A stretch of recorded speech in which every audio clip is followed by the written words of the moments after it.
What is up, guys? So I'm here, and I just got back from locals. I was able to finally build close enough to my chain beat deck.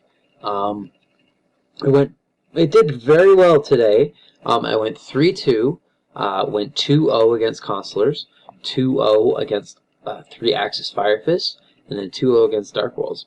Three pretty big threats. No Dragon Rulers or Prophecies running around, but it performed very well. I'm proud of it. And then the two losses were against two separate Gravekeeper decks. Never thought I'd say that, but it's definitely coming back. I know Asian Eyes did a video on just how they're gaining relevance in the meta again. And the two guys that were running it did very well. I think the main problem was I lost a field spell war, and this is very Black Garden makes this deck good, at least the way I run it. But anyway, we have the three Bonnies and the three birds. Again, these are your boss monsters. With Black Garden on the field, they have to when Thunderbird is powered up, they have to summon something with 4,000 attack, and when Bunny is they have to summon something with over 2,800 attack to be able to get over them. Again, when combo with Black Garden, and then they both have the effect. At any point you really feel like it, you can have Rabbit target himself and bounce him, and he returns during your next standby phase. And then in chain to an effect monster or a magic or trap, Thunderbird is able to bounce himself, and then he comes back on the next standby phase with an extra 300 attack. Again, these are the concept of the deck. You're able to run a lot of non-conventional things, stuff you wouldn't think of because of their abilities. For Thin, I'm running double tour guide. Again, there's a build, and once I'm able to get two bears, I will, with two bears and triple Tinky, just for Thin. But tour guide's not half bad, as you get one card out of your deck, so you can draw stuff that you want, and then you go into a rank 3. Zen Mage is usually a good option, especially with the other two with stuff, or with Rabbit and Bunny and stuff like that. Again, as I said, this is almost built. I have the 3 cards in the mail, but I was maining tonight Triple Maxi. This is a side deck card, definitely not a main for 3 of them. Instead of these, I would be running Triple Upstart. But this still performed well enough for what it's there for. Again, this being a side deck card, it's like you win game 1, side this in, because you will be going second, and you can get the pluses off of it. But there's that. That's all the monsters. Again, Max C really isn't a monster. We're running double terraforming, and then the reason the deck is good, triple Black Garden. Again, the terraforming is there for Thin. You want to draw what you need to. So, even if I have a Black Garden in the field and I draw into a terraforming, I'll just go into I'll just activate it and go into another one, and stuff like that. But again, Black Garden is why it's good.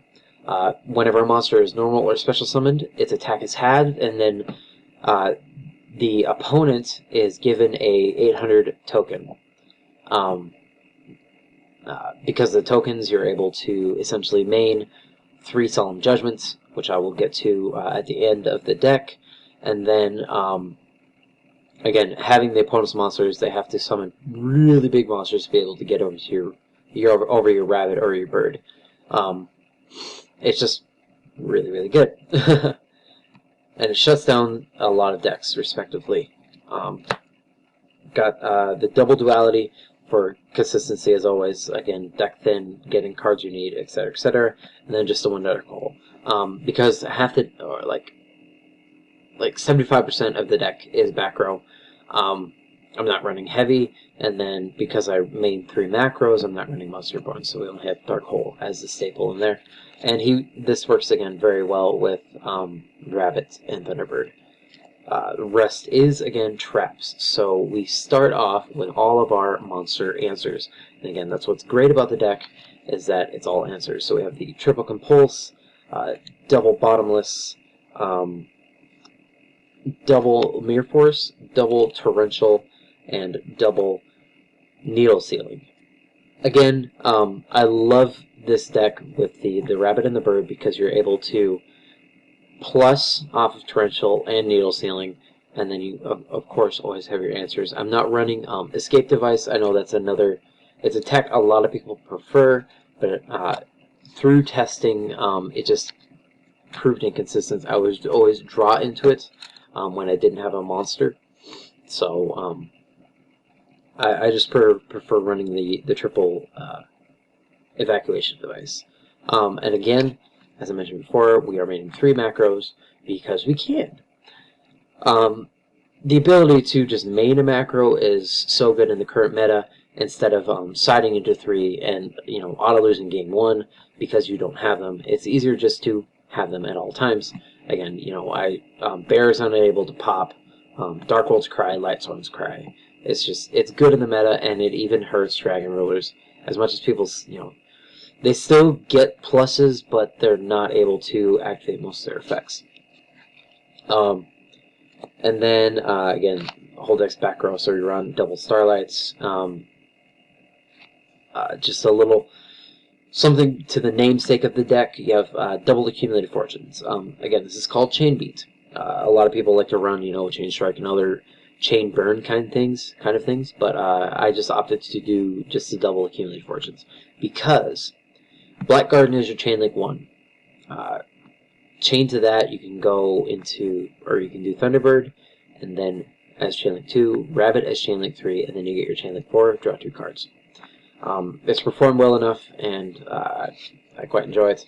Again, you can have other chain pieces if you don't have those 3 on the field, like Compulse or Needle Sealing or anything of that nature. And then again, we have the Solemn and the other 2 Solemns. As I mentioned before, with Black Garden, it gives you a plant. So you're able to tribute it, and you get a Solemn off of that. I am pretty sure I'm going to opt to side these out for Vanity's Emptiness. Just because I think it would be better. I was going to side Vanity's Emptiness, but I think it would do better in the main deck just to have the answers game 1, as I mentioned with macro. Just have them there instead of not having them until game 2, and worrying about that.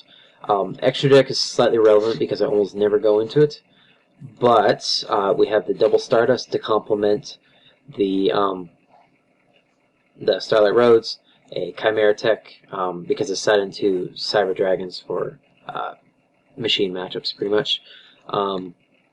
A Zen Mains, and then an Acid Golem, which is probably going to go out in place of a Leviathan Dragon, just because he performs better under Black Garden than Acid Golem, of course. And then, of course, you got to have your pretty little tokens. Side deck, again, is slightly in progress, but I think I have it pretty well hammered down. I've only got a small shell of what I would normally. Got the double Lava Golems. Again, just to get rid of Ulthions, get rid of anything like that. Just again, it's not targeting, so it just tributes the monsters. And to complement him, I am going to throw in a Volcanic Queen, just because it's only 1 tribute. It's easier to get out, or it's easier to get rid of 1 monster than 2 monsters if they don't have enough. Again, I have the double Cyber Dragons for machine matchups, because why not? And the 1 card I actually did side into almost every match, just because Royal Decree can destroy this deck. Again, I think 30 cards in the deck are, well, maybe, I don't know, 25. So at least over half the deck is traps. If they were to drop a Royal Decree, I'm pretty screwed. I can still rely on my monsters and Black Garden pretty well, but this is pretty much a counter side.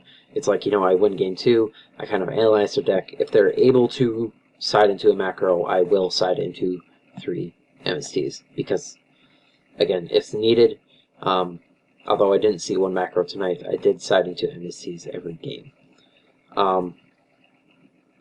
And then just for right now, I have the 2 Huge Revolutions Izovers, pretty much, you know, Light Sworns, Fire Kings, anything like that, just to replace the